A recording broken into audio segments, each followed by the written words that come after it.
Good afternoon, everybody. We are here with another session of STEP, and the topic of today is acute stroke management. Stroke is a global epidemic, second in rank of all cardiovascular diseases that cause mortality and morbidity. Every 4 seconds, there is a patient who gets strokes in the world. And with such a large population of our country, we can imagine what is the socioeconomic burden on the families of patients who get permanent disability from stroke, who require prolonged rehabilitation and nursing care. And with an increasing incidence of stroke in the younger population also. So as we know, time is muscle for the heart, time is brain, and we have to be very fast, be fast. What is the importance of this fast mnemonic? I think it will be covered in a lecture by Dr. Shivakumar, who is the consultant critical care at Narayana Health City, Bangalore. Over to you, Dr. Shiva. Thank you, Dr. Gunchan. So, as Dr. Gunchan mentioned, stroke is an important topic, especially in the current scenario where number of patients who come in with strokes is increasing. So from an ICU point of view, the nursing care point of view, it is very important for the nurses to know and understand how to manage these patients in the hospital or in the ICU settings. So I will be covering in the current talk, approach to a patient with a stroke. So how to identify stroke, how to manage patients with stroke from a nursing point of view. I will cover the topic under the following headings. So what is strokes? What are the types of stroke that you should know of? Initial assessment and management of these patients. Sometimes in patients who come with stroke, then we do a procedure called thrombolysis. What is thrombolysis? How to manage these patients? What is mechanical thrombectomy and ICU management of these patients? And some of the patients do undergo a surgery called decompressive craniotomy. How to manage these patients and its complications with respect to a specific complication according to the particular procedure. Let's start with a typical case where we have a 62-year-old patient who is right-handed and he was doing fine, and the attender witnessed a sudden onset of speech difficulty and there is weakness of the right upper limb. But when he came to he's come to the emergency where he is alert and he has some aphasia, is not able to talk properly. He has some facial weakness and weakness of the right arm and leg, and there is some change in sensation as well. The nurse in the emergency checked the vitals. The BP is 160 by 95 millimeter of mercury. His blood glucose was 79 milligram of deciliter. Saturation was normal. The doctor also takes the past history, which was unremarkable. So here we have a patient who was presented with a sudden onset of weakness and there is difficulty to speech. There is facial deviation. So when we face such a scenario, the most likely diagnosis of patient is called stroke. What is stroke? Stroke is when a patient has a neurological deficit that is attributed to focal insult in the brain caused by a vascular cause. That means there could be a vascular insult, a blockage of one of the arteries in the brain that is causing the problem. Various types of strokes are there. We have acute ischemic stroke, hemorrhagic stroke, and subarachnoid hemorrhage. But in my talk, I'll try to concentrate more on the acute ischemic stroke, which is quite common. So 80% of the patients who come with stroke have acute ischemic stroke. That means these patients have large vessel occlusion. These patients, the main problem is the blood vessels in the are occluded, or it could be because of a clot, a thrombus that has come from the heart. We call cardiomyopathy. So sometimes patients, there's a term that we use called TIA, where patients have a stroke, recover within 24 hours, that is TIA, whereas patients who don't recover after 24 hours is called stroke. So you must know what is the definition of stroke, types of stroke, and what are the causes will be lung occlusion or cardiomyopathy. This is the basic pathophysiology where we have in the blood vessels of the brain, it is blocked by a thrombus or a clot sitting here that might have migrated from somewhere else, or it is developed here, or there is a problem with the blood vessel because of which the blood supply to the brain is not adequate, and there is acute infarction of particular brain tissue causing the problem of acute ischemic stroke. So various types of strokes are there. We have middle cerebral MCA that we call middle cerebral artery infarct. We have posterior circulation stroke. we have based on various arteries, blood supply of blood. This is called the circle of Willis. The different areas of the brain is supplied, the anterior circulation, the middle cerebral artery area, the posterior circulation. But briefly, I'll not go in details. You must know that there are various types of stroke, and anterior cerebral artery stroke, middle cerebral artery stroke, posterior circulation stroke, and something called ICA, where entire part, one half of the brain is infarcted, which is a severe type of stroke. So how will you suspect stroke? It is important for the nurses to pick up symptoms of stroke in the hospital. When they come with symptoms, we use the mnemonic, as madam mentioned, we call it B fast. Balance, and B for loss of, when there is sudden acute loss of balance, patient not able to walk comfortably, loss of balance. When there is blurring of in the eyes, or the vision is not clear, double vision, or gaze preference. Patient is looking only on one side of the face, and there is a facial weakness for F, and there is arm or leg weakness. So the sudden onset of weakness of the upper limb or the leg or hand, and speech difficulty. Patient has slurring of speech and inability to talk. So in these patients, whenever there is such symptoms, we call B fast: balance, eyes, face, arm, speech.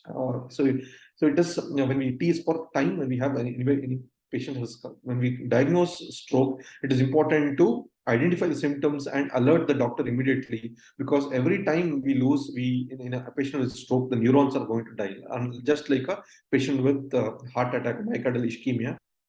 So it is important for you to understand the symptoms of stroke. This is what we call a stroke clock. So whenever a patient comes with stroke, within 10 minutes, the patient should be seen by emergency physician for initial assessment.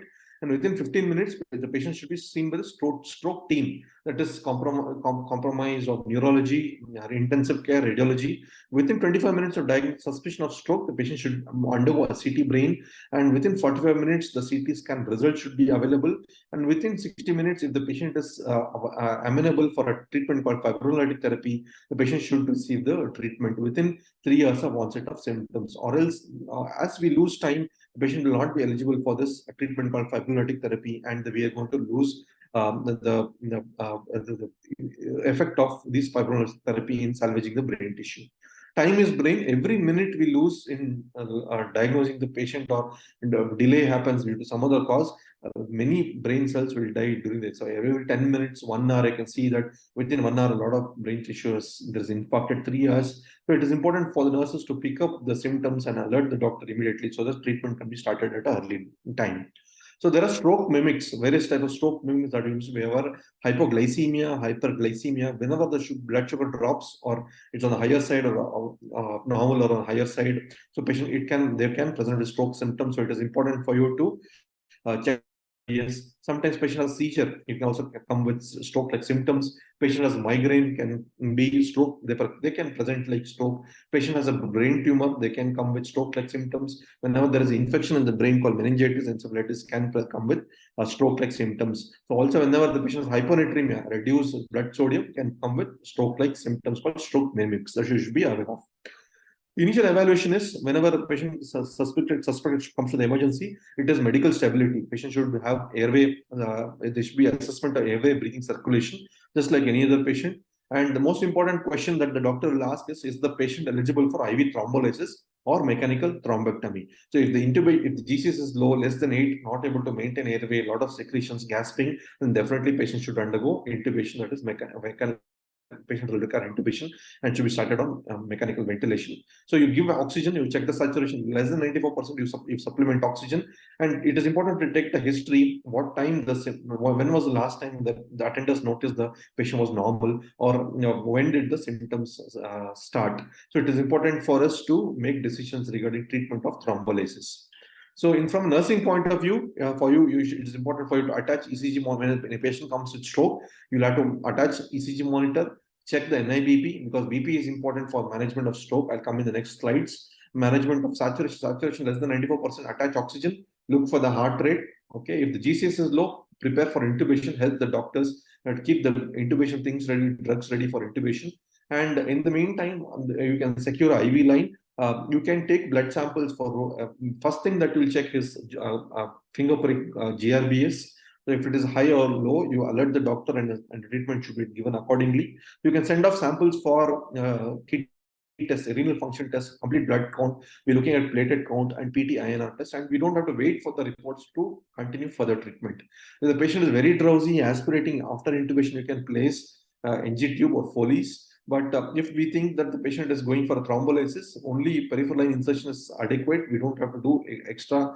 We don't have to. We'll delay the insertion of Foley's or NG tube. Examine the patient.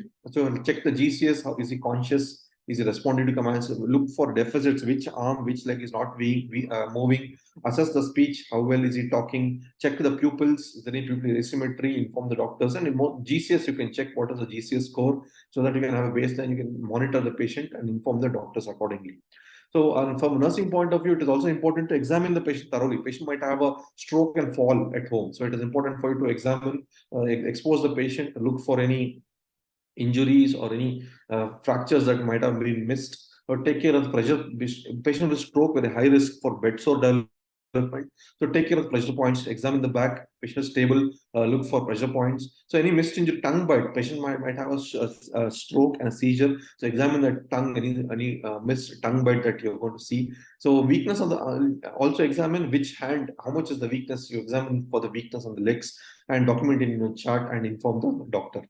So we use the score called NIHSH score to classify stroke into various categories. So it is 11-point score, as you can see, based on the deficits and various parameters that's available online. You can go and measure the stroke scale. Stroke scale is important for classification based on the stroke scale. If it is more than 21, it is severe stroke. 16 to 20 is moderate. 5 to 15 is moderate, and the mild is less than 4. So if it is based on the stroke score, you can classify your patient, whether the patient has a severe stroke or what type of monitoring will be required in the ICU. That is one thing. So NHS score is one thing that is required for the nurses to be thorough and should be documented in the chart. So here, after the stroke scale is documented, the immediate investigation that we'll do is, as I mentioned, is the finger blood glucose. Only 2 investigations are required for further proceeding for treatment. So you'll have to check the GRBS and then do a CT brain plane. So if the one thing that we're looking at is there any bleeding in the brain, so that you can proceed for further treatment called thrombolysis. So in the meantime, other investigation which the nurse had already sent, complete blood count, PT, APT, INR, renal function tests. So if the patient will suspect some cardiac event, we send troponin, we'll do a 12A DCG and a factor 12A SA in specific settings where the patient is on oral anticoagulation. So imaging, we do a CT brain plane, we'll immediately wheel the patient for a CT machine console. We do a CT, and one thing we're looking at to rule out intracranial hemorrhage so that we can proceed for thrombolysis. CT may be normal in the initial 24 to 36 hours, where CT may not pick up or diagnose a stroke, where MRI may be the modality of choice, but MRI may take time. The patient may not be stable for the MRI. So based on your hospital setting, the guidelines recommend that only CT brain is sufficient for the treatment of stroke. So from nursing point of view, you should make sure that the patient is safe for a transfer to CT room. So you have to attach the monitors, make sure the patient is, if the patient is very drowsy, not maintaining airway, we have to intubate the patient, then shift the patient for CT. Monitoring is attach ECG leads, measure NIBP, have a BP monitoring, attach a pulse oximetry reading. And if the patient is very agitated or on the ventilator, we may have to ask for a sedation as per doctor's advice. Because these stroke patients, the BP will be fluctuating. They may have a cardiac event. So it is important for you to carry all the emergency medicine ready during the transfer to a CT room. So in the initial few hours, CT may be normal, be something we call these early changes in the CT brain. So here you can see the indistinct insular cortex that we call early features of ischemic stroke. So loss of gray-white differentiation is what we look at sometimes in a patient with acute ischemic stroke in the initial few hours, where CT may be grossly normal. So this is another sign called hyperdense MCA sign that is specific for a patient with acute ischemic stroke. So because of thrombosis sitting in one of the arteries here in the brain, which causes an early changes called hyperdense MCA sign. So other scoring that is done is called the aspect score. So that I'll not go in detail. So it is called a score of 0 to 10. based on the level of amount of infarcted tissue, the radiologist will give a score of from 0 to 10. We call it aspect score that will help us in further decisions for stroke management in such patients. MRI is definitely an investigation of choice. So in occupational acute ischemic stroke, so we use the diffusion weighted sequence to look for acute infarcts. You see the hyper intensity is bright white infarct areas. So in acute stroke, the acute infarct will be very dark white. That is, it is hyper intense. So that is suggestive of acute stroke. So we use other sequences like ADC, where we see that it is very white. In the ADC sequence, it will be very darkish. So it will be hyper intense and hypo intense in ADC. So these are the imaging modality that we use to diagnose acute ischemic stroke. The doctor will also ask for a CT angiogram and MR angiogram if this is feasible to look for. MR angiogram will tell you which blood vessel in the brain is blocked, so that specific therapy can be started. Maybe there may be a plan for mechanical thrombectomy where we go into the artery and remove the clot. So CT angiogram or MR angiogram may be asked by your doctor as well. So sometimes you may not have, some patient may have gone to sleep. You don't know when the stroke happened. So we use the MRI sequence to identify how fast is the stroke was developed. So we use something called a flare sequence. Suppose you don't see any changes in the flare sequence, the stroke is less than 4.5 hours. Suppose we also see changes in the flare sequence and onset of stroke is more than 4.5 hours. So also we use perfusion imaging like MRI, perfusion, CT perfusion studies to decide on specific therapies. We look for a number called mismatch ratio. If the mismatch ratio is more than 1.8, then the brain is viable, and we opt for treatment called as mechanical thrombectomy, or other reperfusion strategies can be instituted. So I won't go in details with this imaging modality from a nursing point of view.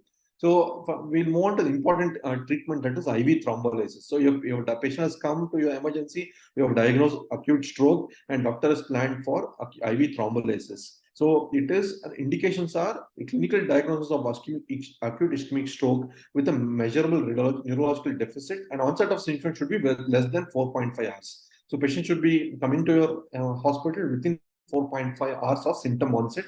Then only you can consider the treatment for IV thrombolysis. So I don't not go in. So IV thrombolysis, you must know what are the contraindications. So patient is having a past history of stroke, or patient has a head injury in the past 3 months, are contraindications for this treatment. Previous history of bleeding in the brain, any tumor in the brain, malignancy of the gastrointestinal system. Any patient has a bleeding, GI bleeding in the past 21 days. So you've done a CT. CT is showing a huge bleed in the brain, or extensive stroke is a contraindication. Acute infective endocarditis, aortic dissections, and patient have a low platelet count as 1 lakh. INR is more than 1.7. And patient is taking oral anticoagulation for some other cause is also a contraindication for thrombolysis. Sometimes we decide based on specific situation. So whenever GR-base is low, we correct the GR-base and then consider for thrombolysis. Whenever BP is on the higher side, BP is 185 by 110, we reduce the BP, then consider for thrombolysis. Pregnancy is a relative contraindication.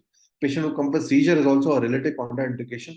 Patient who has a major surgery based on the case-to-case basis. So these are the relative contraindications where we decide whether to go on with thrombolysis or not. Indications is one thing. Contraindication is for you. You should remember what are the contraindications for IV thrombolysis. The drugs, doctor will prescribe the drug. It is alteplase. The dose is 0.9 milligram per kg, the maximum dose of 90 milligram. So 10% of the dose is given over 1 minute. You dilute the drug with normal saline, and the doctor will tell you how much of the drug to be given within 1 minute. You'll have to transfuse, you'll have to give it over 1 minute, and the rest is given over 1 hour. The other drugs, sometimes other centers use tenecteplase 0.5 milligram per kg up to a maximum dose of 25 milligram. You dilute the drug and it is given as a rapid push, unlike alteplase. So what will you monitor the patient after giving the drug? Most common complication is, most dreaded complication is IC bleeding. So what can happen? Bleeding can happen in the brain. Intracranial bleed can happen. So angioedema, immediately there could be allergic reaction. Patient may have difficulty to breathe, swelling over the face. So if you see such a complication, inform the doctor. Doctor will manage the situation with the steroids, adrenaline will be given, some nebulization may be given. So sometimes most dreaded complication is bleeding in the brain, risk of which 5 to 7%. Patient may become, it is important for you to measure, monitor the GCS after you have given the drug. So what will you do monitoring after thrombolysis? You will monitor the GCS every hourly, or monitoring will be in the ICU. Closely monitor the pupils. Any abnormality, inform the doctor immediately. We measure BP every 15 minutes in the first 2 hours. In the next 6 hours, it will be every 30 minutes. And after in the next 24 hours, it will be every hour. So your target of BP is less than 180 by 105. So you should maintain the BP less than 180 by 105. If you have a patient BP higher than this, the risk of bleeding in the brain is higher. So if the BP is higher than this target, you have to inform your doctor. Your doctor will start anti-BP treatment medications accordingly. So you will monitor the GCS, BP, and vitals are the things that you monitor a patient with thrombolysis. So nursing point of view, as I mentioned, dilute the drug in normal saline and infuse as advised. Have a watch of the allergic reactions, angioedema, rashes. Watch for the heart rate. Heart rate can drop or it can increase due to various causes. BP, monitor the BP as advised. GCS should monitor should be. Don't do it is important for you. Don't do any sampling because you're thrombolized. The risk of bleeding. Whenever you prick, the vein will bleed. A risk of bleeding. Don't do any invasive procedure for the next 24 hours after thrombolysis. So don't do pricking, don't do Foley's insertion, don't do insertion of Hales tube. Watch for bleeding, any bleeding in the gums, oral cavity, inform the doctor immediately. It is from a nursing point of view, you're going to monitor the GCS very closely and BP monitoring as mentioned. BP target, as I mentioned, should be less than 180 by 105 millimeter mercury for 24 hours. If the patient is shifted after a mechanical thrombectomy, the BP target will be as per doctor's advice, or usually it is 150 to 180 millimeter mercury. So suppose your patient does not undergo this thrombolysis, this being conservative management. So you will not reduce the BP. You will reduce the BP only if the BP is higher than 220 by 120 millimeter of mercury. And if it is higher than this, you will reduce it by 15%, and not more than that over the 24 hours period. And the drug uses labetalol 20 milligram bolus and infusion. So based on your center's choice, you can titrate it according dilution, however you want to dilute, but the bolus dose is always 10 to 20 milligram bolus. Sometimes centers we use an NTG or SNP as per doctor's advice, and you'll have to monitor the BP closely. So once you start an infusion, so that BP can fluctuate once you start the infusion. It's important for you to have a close BP monitoring. So these are the various drugs. Sodium nitroprusside has a dose of 0.25 to 10 mics per kg per minute. NTG is 5 to 100 mics per minute as infusion. So labetalol is 10 to 20 mg bolus, followed by infusion, 2 milligram per minute, and you can titrate according to the other drugs I mentioned are not in common use. So labetalol, nitroglycerin, and SNP is sodium nitroprusside are the common drugs that are used. So sometimes we do a procedure called mechanical thrombectomy whenever there is a large blood clot in the angiogram. So we check the aspect score, which I mentioned many slides back. And if the patient is in the extended window period within 24 hours, the doctor, based on the CT perfusion or MR perfusion imaging, so doctor will decide for a mechanical thrombectomy, where mechanical thrombectomy is the patient will go to the cath lab and the clot is removed from the blood vessel in the brain during under anesthesia, and patient is shifted to the post-procedure ICU. So post-procedure, the patient can be shifted to the ICU, and where nursing monitoring or nursing care becomes important. The patient may be intubated or general anesthesia may be given, or it may be just under sedation. The patient will be conscious, talking, will require some monitoring in the ICU. It is important from a nursing point of view to monitor the ECG, vitals, ECG, look for the heart rate and BP, and BP target as advised. As I mentioned here, post mechanical thrombectomy from the cath lab, your target will be 150 to 180 millimeter of mercury systolic. If your BP is higher, lower than that, inform your doctor, so that appropriate therapy will be instituted. If BP is higher, antihypertensives will be started. IV labetalol or GTN or SNP may be advised. So it is important for you to monitor the patient closely, because these patients have undergone, they will remove the clot from the brain. The stroke can happen in the ICU. It is for you to have a close monitoring of the GCS, the pupils, so always look for the chart. What was the deficit? What weakness did he have? Did he have? What was any weakness of the upper limb, lower limb? And you always check for the deficits in the ICU. If it is a new deficit, patient has a new deficit, like patient so moving his left upper limb before the procedure, and now he's not able to move the specific limb, inform the doctor immediately, and specific interventions can be done. So from a nursing point of view, other important monitoring intervention is procedure site examination. So in the cath lab, they will use the groin, the femoral artery, to do the procedure. The patient comes to the ICU, always examine the groin, and they usually remove the sheath in the cath lab, sometimes in the ICU.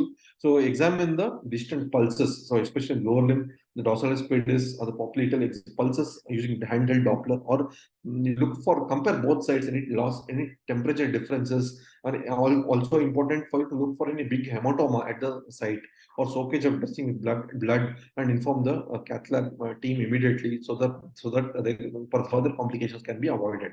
As any immunization to be done, like ABG or anything is advised, follow the drug code appropriately as advised by the neurology team or the stroke team. So it is important for you to monitor the GCS, pupils, vitals, and look for the procedure site, especially in the patient comes from mechanical thrombectomy. So this is the mechanical thrombectomy, where they push a device in the artery in the brain, and with the coil they remove the clot, and the patient will be shifted to the post-operative ICU. They use various types of devices. The generation devices are there to remove the blood clot in the brain, which are not going in detail.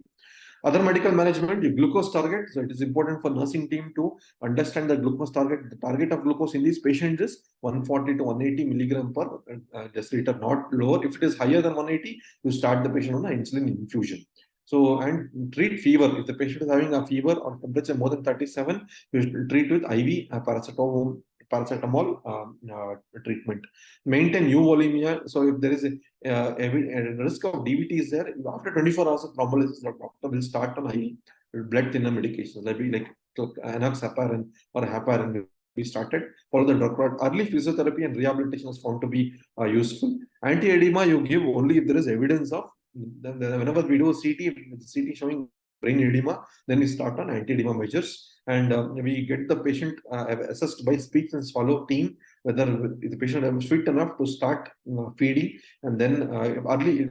It's important to help the physio team from a nursing point of view for early, because early physiotherapy helps in these patients to reduce morbidity. So our patient, as I mentioned, underwent thrombolysis, and he became very drowsy. He underwent the procedure called so post thrombolysis. His stroke has worsened. So even after a conservative measure in giving the medicines to reduce the brain edema, the patient's stroke worsened. So this patient underwent a decompressive craniotomy. That is, a decompressive craniotomy is a part of the bone is removed from the brain to reduce the brain edema, and so that there is space in the brain. So there is space for the brain to expand. So it is a temporary measure that is done in patients with malignant MCS stroke for treating these patients. And patient, you may receive a patient with post this surgery into the ICU, where management is similar, as I mentioned, monitoring vital GCS, BP targets, the glycemia targets, management of BP, other conservative may be similar way. So post becomes a nursing issue. It is important for you to monitor, like taking care of ICP. These patients have a high risk for like already the pressure of the brain is on the higher side. So from nursing point of view, it is important for you to check. You need to maintain a head end elevation of 30 degree at least. Don't keep the patient flat, and free the neck side. Don't make sure that there's no tight ties around the neck, and sedate the patient well. Avoid coughing or bucking, which can increase the intracranial pressure that can that can worsen the stroke. And care of the routine care of a ventilated patient. I'll not go into detail of that. Check the temperature and maintain normothermia. If the patient is having a fever, monitor reduce the temperature. Your sugar as a target is 140 to 180. BP target as advised. Hypotensive, adequate fluids and certain of vasopressin, noradrenaline as per doctor's advice. So monitor GCS pupil in these patients, heart rate, BP, ECG, urine output. Surgical site, especially after the patient comes from surgery, look for any fullness of the flap. If there is any oozing or bleeding in the surgical site, inform the surgical team immediately. Anti-edema measures will be started, like a 3% or mannitol will be written, follow the drug charts advice appropriately. Initially, 24 hours measurement will be at least one every hourly. You have to check the GRBS and inform any change in these vitals or anything. Inform the doctors immediately so that further change can be taken.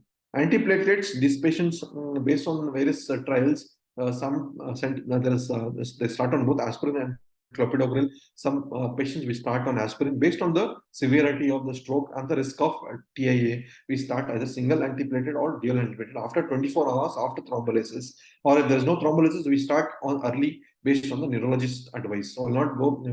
So whenever antiplatelet is advised, you administer the antiplatelets accordingly as per neurologist advice.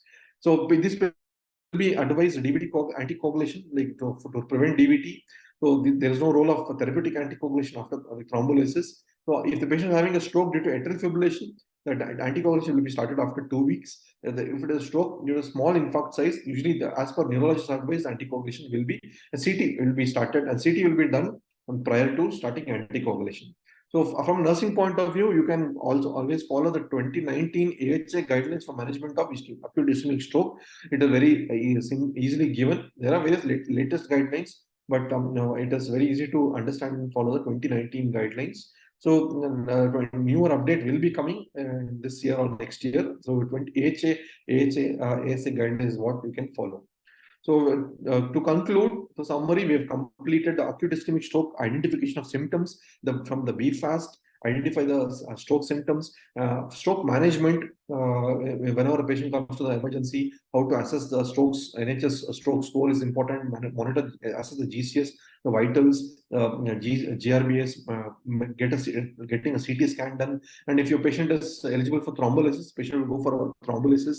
What are the complications we covered because of bleeding of the brain or bleeding from any other side? And whenever a patient undergoes a mechanical thrombectomy, a post-procedure patient can come to the ICU, how to monitor these patients I have covered, and patients with can undergo decompressive craniotomy and patient can be shifted post-procedure to the ICU. I've covered briefly on management of these patients and antiplatelets and anticoagulation use of these patients. So also I have covered.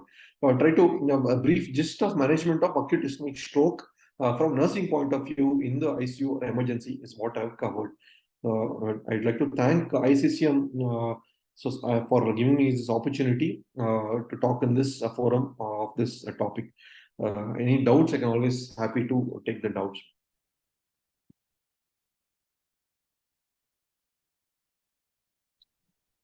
Thank you, Dr. Shiva, for the very elaborate as well as a very clear talk, highlighting all these small points from the nursing point of view.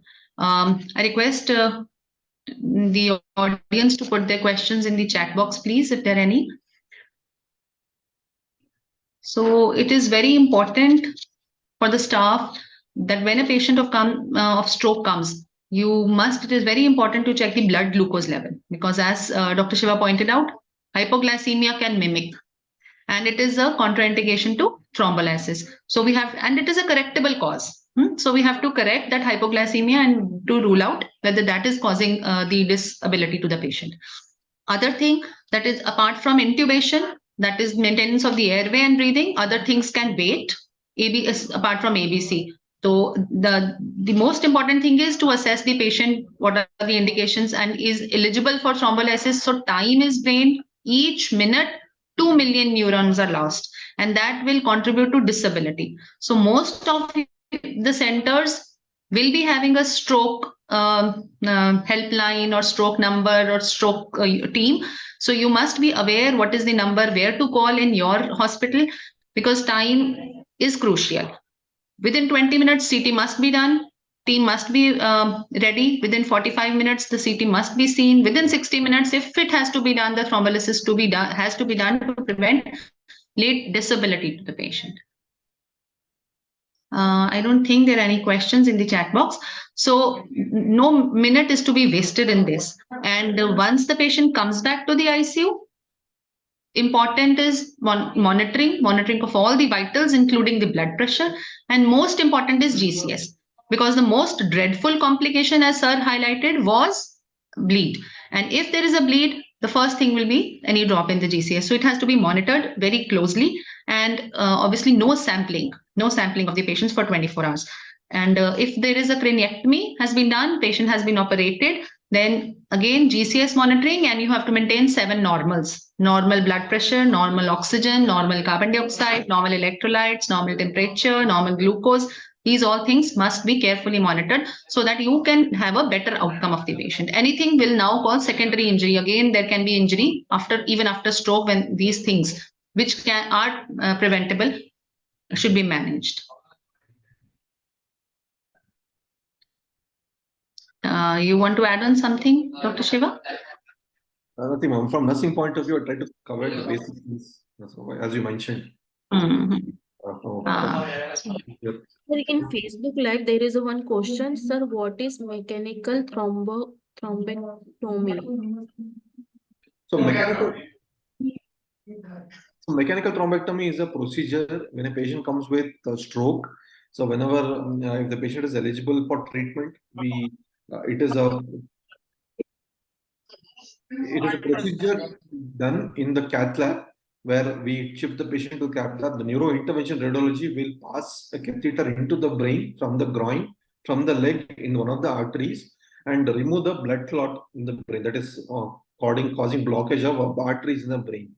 And then they remove the clot and they shift the patient. The mechanical thrombectomy using its other thing is IV thrombectomy. We gave a drug to lyse the clot, that is IV thrombolysis. Mechanical is we use we go inside mechanically in the blood vessels and remove the clot in the brain. So that is mechanical. Both are treatments of stroke. So IV thrombolysis is the treatment of choice, but the limitation is it is done within 3 hours of onset of stroke. The duration where it can be done, it will give a good outcome. But if the patient has come little later, about 4.5 hours after stroke, then the mechanical part can also be mechanical thrombectomy. There is a device, like you can remove a clot from the brain directly by using a device, and the time period is extended, so we can give benefit to the patient. Or if there is a large artery block, and the disability will be very high, so in order to prevent that disability later on, mechanical thrombectomy is advised. Any other questions with